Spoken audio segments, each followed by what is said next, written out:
our first guest can boast success in 2 competitive vocations. He's a 16-time world champion professional wrestler, and he's an accomplished actor. Or I think when those 2 things are mashed up together, he's a ractor. Is he a ractor? He might be a velociraptor, yes. You can see him now co-star alongside the wonderful Awkwafina in the rambunctious new comedy called Jackpot, which premieres... Jackpot's gonna be good. And it premieres globally this Thursday on Prime Video. Please welcome John Cena.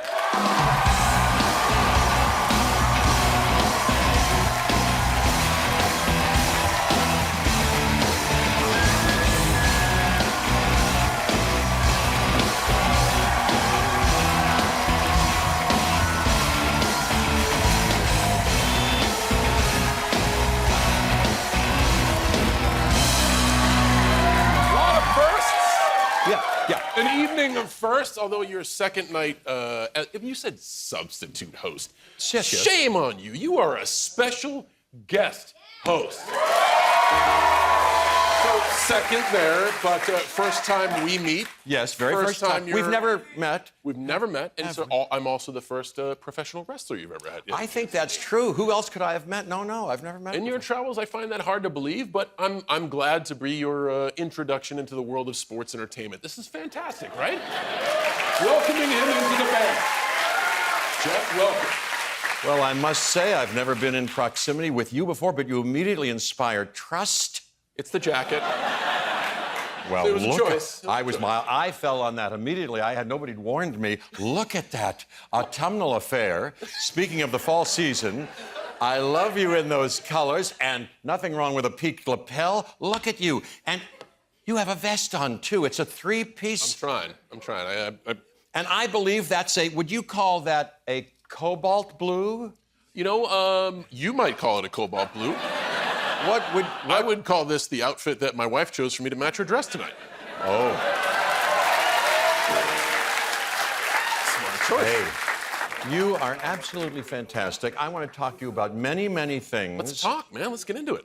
Let's get into it. Here's, this is my cheat sheet. We're never going to get through all that. I want it, well, depending on how I want to be pithy, we could spend days about this, but I want to, maybe there's a way to discharge all of this. Now, first of all, something occurred to me. You took something out. My eye fell upon that. I thought it's a pocket watch. It is. That's interesting. It's broken. What do you mean it's broken? I mean, it doesn't tell time. I broke it a long time ago, but I keep it with me. This one tells time. This one tells perspective. It tells what? Perspective. Perspective? Yes, I keep it with me. It's got engravings on 2 sides. The back is something I used to feel uncomfortable in rooms like this, in front of people. Imagine that. My vocation is speaking in front of people. I did too. Early on, I was exhilarated because I thought, this is the scariest thing you could do. And then, hey, I can do it, and then it's kind of exciting, yeah. I used to think I was not enough. I did not value self. So on the back of this watch, it simply says, comparison is the thief of joy. So I take this, and every time I feel uncomfortable or of low self-worth, I just give it a little reminder, and it reminds me that I am enough and I'm worthy of love. And on the other side, it says memento mori, for when my head gets too big, I need to remember that I'm human and I am above no one. And always remember where I came from and remember those that support me, that I don't do it alone. So I have one side for when I think my ego is too big and one side for when I don't feel enough. And it's a nice little keeper of perspective, not time. And that's why I have it. Thanks. How is everybody doing tonight?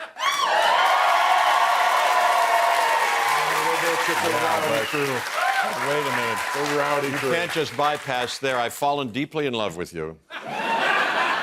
Wow. No, as I was listening to you, I got a little bit choked up.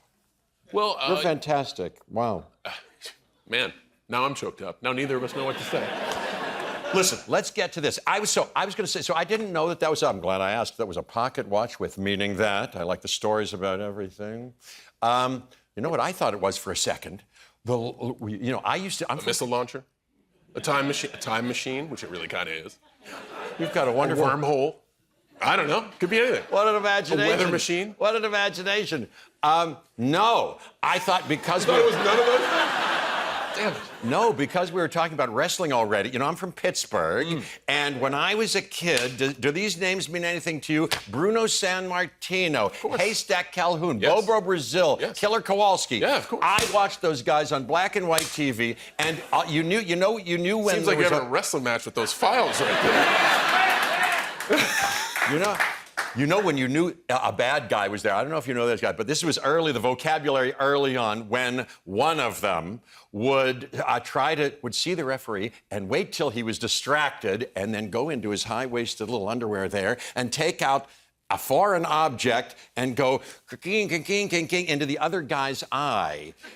Have you ever come across something like that? And what is that? What were they doing? And tell me everything about that. So what I'm hearing is, in your experience in watching wrestling, you noticed that in times that were advantageous to the bad guy, yes, they would put their hands in their tights and come out with a foreign object. And you've asked me have I ever experienced something like that. I have, many times, especially in my youth. I put my hand down my pants and found a foreign object. Wait a minute. Wait a minute. I'm just gonna let that, you guys can figure that one out. Could be anything. Could be anything. Could be the weather machine. Of course, rocket launcher. it might be a weather machine. But whatever it was, you didn't. Thank you. You didn't rub it in the other guy's eye.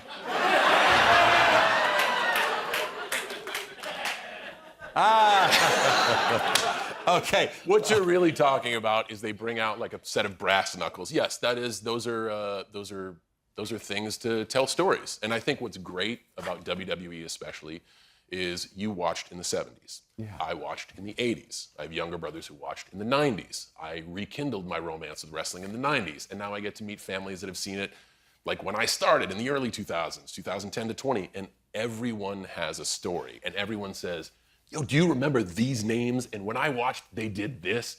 It's like we've developed a universal language through physical storytelling where people can share moments and bond with each other. And just you giving me 4 names and being like, man, the bad guy used to get the brass knuckles and beat the good guy, and I used to hate it. We can bond over those moments. And I love this this is why WWE, I just love it so much. It's a universal language, it's physical, so it travels the globe, you know what that means, and it's also generational. Someone who watched in the 70s can bond with someone who watched in the 80s and performs with it today. And we speak the same language because of what we saw. That's very, very beautiful, and you remind me, very, very beautiful. And we are bonding. I'd like you to be my friend and my life coach, both. Tell me this, hey, just on one more subject on that thing that occurs to me that I'm dying to ask you about. Do you know these movies? Because you like movies. You're an actor, a wonderful actor. But did you see those movies? One called Iron Claw this last year. What do you think of that? I enjoyed that movie very much. That was an interesting story, wasn't it? So I think movies about wrestling, they're a tough subject matter to tackle. And I think movies like The Wrestler, movies like Iron Claw have done a really good job in telling the story of the individuals. It's such a larger-than-life thing. And there were so many memorable names. You gave me 4 that were marquee players in Pittsburgh. Iron Claw is about 4 that were marquee players in Texas. The Wrestler is a story about a marquee player who has passed his prime and what he's trying to do and collectively pick up the pieces of his own life. It's that rock star not being able to step off the stage story. Wrestling, sports entertainment, WWE is like a treasure chest of stories. So when I see a movie done well like Iron Claw or The Wrestler, it gives me hope that more stories can be told because there's so many stories in our library. I can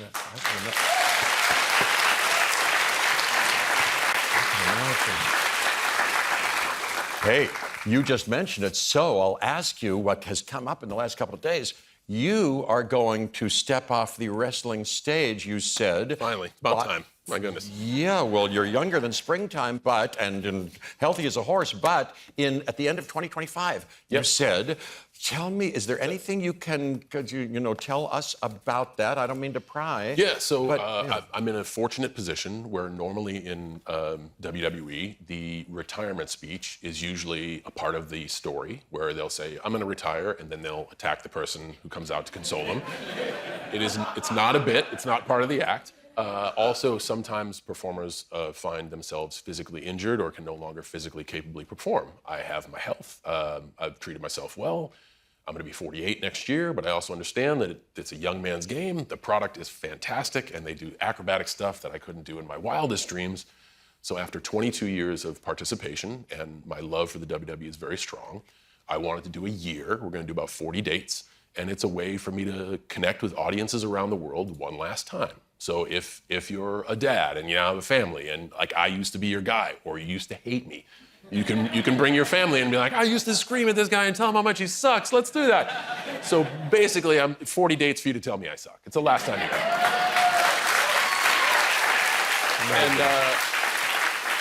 And another thing, I know retirements in wrestling sometimes are liquid. They happen and then they renege on that. I am 100% done.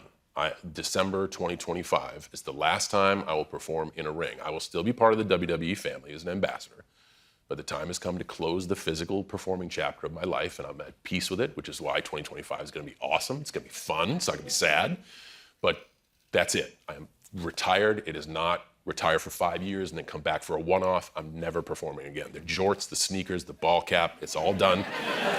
I'm just going to dress like a used car salesman and move forward. Absolutely amazing. Absolutely amazing. Of course, that's what Frank Sinatra said, Old Blue Eyes. And now the end is near. And now I face the final curtain. The final curtain. There we go. More with John Cena after this.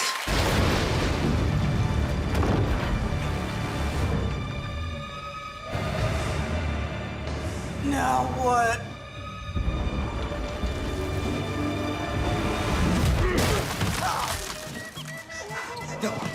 10%. What? First 5 takedowns are free. After that, it'll cost you 10%. That's freebie number 2.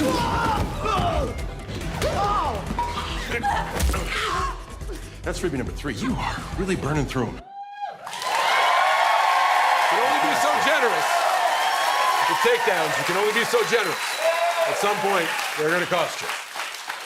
Fantastic. Hey, and you fell through the ceiling at the beginning. Was that you really falling? I like to think I broke through the ceiling. I don't know if that was a fall. That looked like... Yeah, no, fall. Like no, I didn't mean that. I take it back. I'm sorry. But please don't. I think it's ridiculous. Why would I come through the ceiling?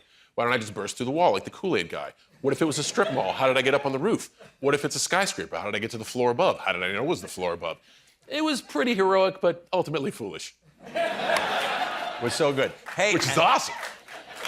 So awesome. And you're with Aquafina, who's coming on tomorrow night. Is there anything I should ask her? She's wonderful. You should just enjoy her presence. She's awesome. She's super funny. She's great to talk to. You guys are going to do fine. She's awesome. So good.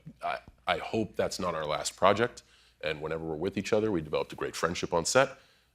You're going to have a great interview, and I'm glad she gets to come here and talk with you. I think she's going to. I am too. And Machine Gun Kelly. Yeah. He's your pal, isn't he? He is. He actually serenaded me to one of the biggest losses in my career, WrestleMania versus The Rock in Miami. But there's one guy who didn't like that match either. It's okay. I finished second place. It was fantastic.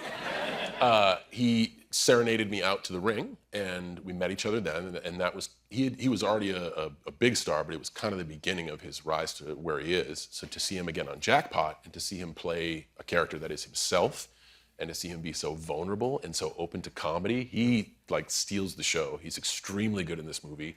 It was awesome seeing him again, and it was awesome to congratulate him on all his success.